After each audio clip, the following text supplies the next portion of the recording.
জ্বালানি তেলের মূল্যবৃদ্ধির প্রভাব পড়তে শুরু করেছে দেশের পরিবহন খাতে। রবিবার থেকেই নতুন দামে জ্বালানি বিক্রি শুরু হওয়ার পরদিনই বাস ও নৌপরিবহন খাতে ভাড়া বাড়ানোর প্রস্তাব সামনে এসেছে, যা সাধারণ মানুষের ব্যয় নিয়ে নতুন উদ্বেগ তৈরি করেছে। পরিবহন মালিকদের খসড়া প্রস্তাব অনুযায়ী রাজধানী ঢাকা ও চট্টগ্রাম সহ বড় শহরগুলোতে বাস ভাড়া সর্বোচ্চ 64% পর্যন্ত বাড়ানোর আলোচনা চলছে।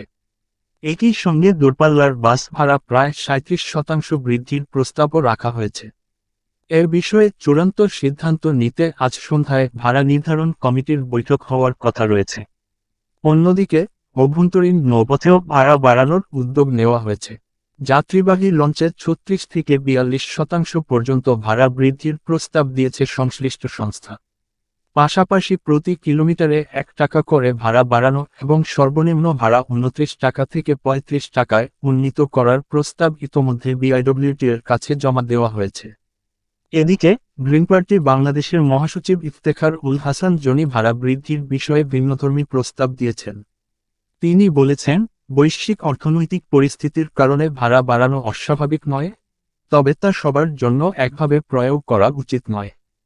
তার মতে, যাত্রীদের আর্থিক সক্ষমতা বিবেচনায় নিম্নবিত্ত, মধ্যবিত্ত, উচ্চমধ্যবিত্ত ও উচ্চবিত্ত এই 4টি শ্রেণীতে ভাগ করে ভাড়া নির্ধারণ করা হলে সামাজিক ভারসাম্য রক্ষা করা সম্ভব হবে।